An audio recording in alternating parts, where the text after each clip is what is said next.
والصلاة والسلام على من لا نبي بعد أما بعد فأعوذ بالله السميع العليم من الشيطان الرجيم بسم الله الرحمن الرحيم قال الله عز وجل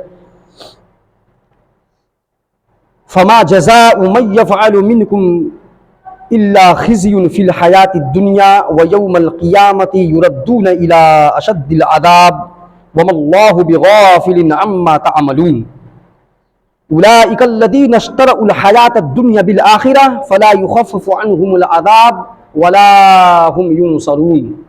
محترم سامعین، اللہ رب العالمین کی مقدس کتاب قرآن مجید کی سورہ بقرہ سے دو آیات، آیت نمبر 85 اور 86، 85 اور 86، یہ دو آیات تلاوت کی گئی۔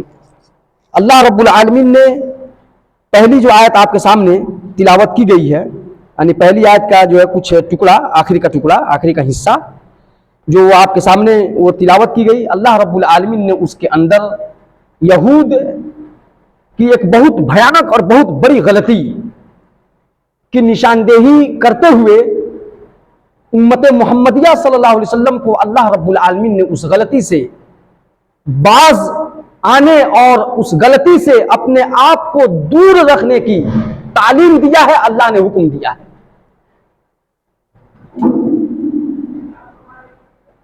اور وہ غلطی ہمیں اور آپ کو معلوم ہونی چاہیے کہ وہ غلطی کیا ہے، کیونکہ آج کے اس دور میں بہت سارے مسلمان جانے انجانے میں اسی غلطی کا سیم ڈٹو اسی غلطی کا ارتکاب کر رہے ہیں جو غلطی بنو اسرائیل یعنی یہود اور نصارہ نے کیا تھا، جس غلطی کا ارتکاب کر کے وہ عذاب الہی کا شکار ہوئے۔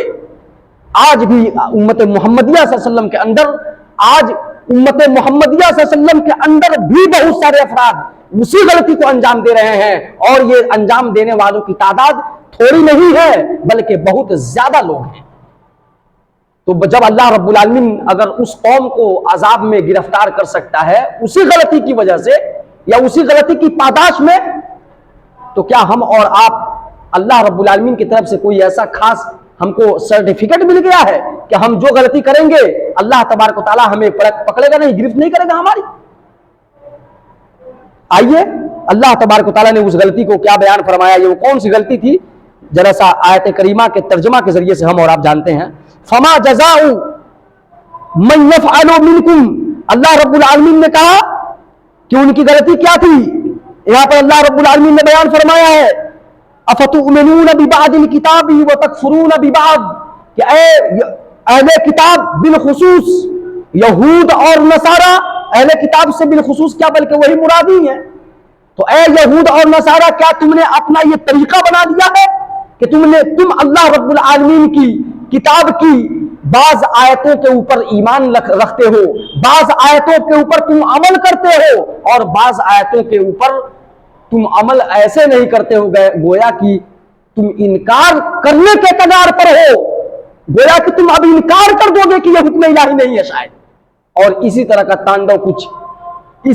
کا کچھ تانڈو اہل کتاب نے بھی توریت زبور کے ساتھ کیا ہے، انجیل کے ساتھ کیا، توریت کے ساتھ کیا۔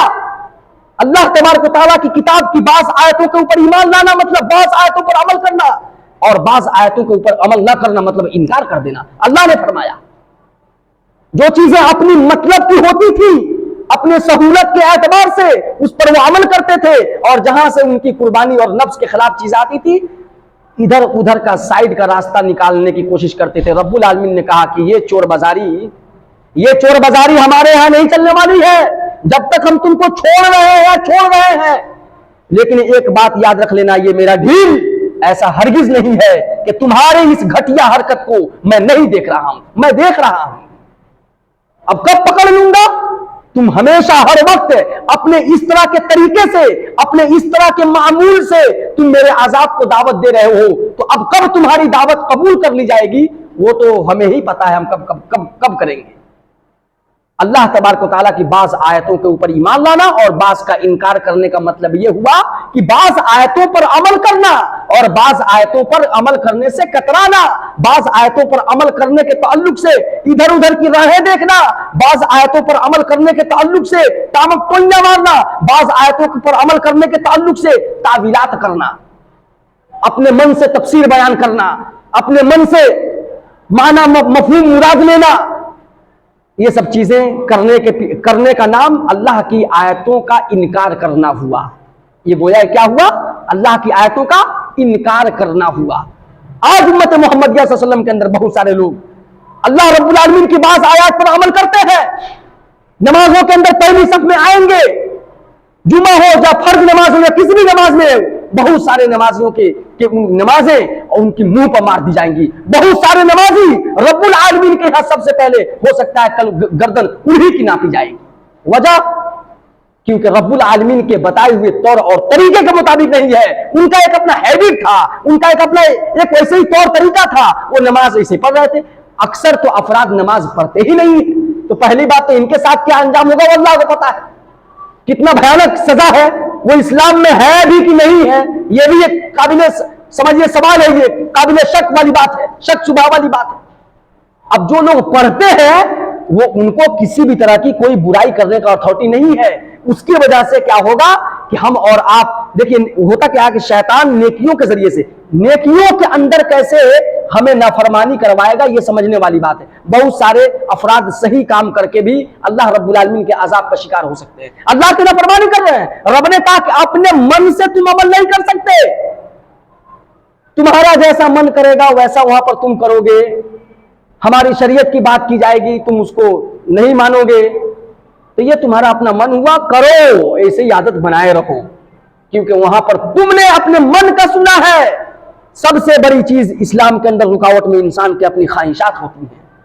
آج بہت ساری آیات پر عمل نہ کرنے کی وجہ یہی ہے امت محمدیہ صلی اللہ علیہ وسلم کے اندر لوگوں کو اپنے خواہشات کے مطابق، اللہ کی آیات کو اپنی خواہشات کے مطابق، اللہ کی کتاب کو، رسول اکرم صلی اللہ علیہ وسلم کے فرامین کو اپنی خواہشات کے مطابق چلانے کی کوشش کرتے ہیں. لیکن اللہ کی کتاب کیا کہہ رہی ہے، اللہ کے رسول صلی اللہ علیہ وسلم کی احادیث کیا کہہ رہی ہیں، ان کے پیچھے اپنے خواہشات کو چلانے کی کوشش نہیں کرتے، اپنے خواہشات کے پیچھے ان کو چلاتے ہیں. بتلائیے اگر ایسا طریقہ ہمارا رہا تو ہم اور آپ بچ سکتے ہیں عذاب سے؟ نہیں. اسی لیے ہمیں اور آپ کو چاہیے، اللہ رب العالمین نے کہا اگر کوئی شخص ایسا طریقہ اختیار کرتا ہے تو وہ کان کھول کر کے سن لے، اس کو دو طرح کے عذاب میں مبتلا ہونا یہ بات طے ہے. اگر کاپی اور قلم ہو تو کہیں پر لکھ لیا جائے، عذاب ملنا طے ہے. اگر کہیں پر کسی کے ذہن میں کوئی شک و شبہ ہو تو وہ لکھ سکتا ہے کہ یہاں پر کہا یہ گیا تھا کہ تم اللہ کی بعض آیات پر عمل کرو گے، بعض آیات کا انکار کرو گے تو رب نے کہا تھا کہ ہم تمہیں پکڑیں گے. کہاں پکڑیں گے؟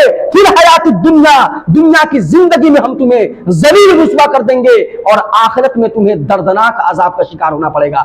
دنیا کے اندر جس بھی قسم کے عذاب میں انسان مبتلا ہو، آخرت کے عذاب کا ایک چھٹانگ نہیں ہے. وہ کیا آخرت کے عذاب کا ایک چھٹانگ نہیں ہے. پورا ظلم و ستم کا پہاڑ کہاں نہیں توڑ دیا جائے اس کے اوپر دنیا کے اندر. آخرت کے عذاب کے مقابلے میں دنیا کا بڑا سے جس کو ہم اور آپ انسان سمجھتے ہیں نا کہ یہ بہت بڑی مصیبت ہے، بہت بڑا عذاب ہے، وہ ایک چھٹانگ نہیں. اس وجہ سے رب نے کہا کہ یہاں پر ہم تمہیں رسوا کریں گے، کل قیامت میں عذاب دیں گے. عذاب یہاں پر کہاں ہے؟ عذاب یہاں نہیں ہے، عذاب وہاں ہے. اس لیے یہ اتنی دردناک سزا ہے، اتنا بھیانک انجام ہے. اللہ رب العالمین سے ہر وقت ہمیں اور آپ کو یہ دعا کرتی رہنی چاہیے، اے اللہ تعالیٰ جب تم نے ہمیں اسلام کی دولت سے نواز دیا ہے تو مکمل طور پر اسلام کے مطابق چلنے کی توفیق عطا فرما. آمین. السلام علیکم ورحمۃ اللہ.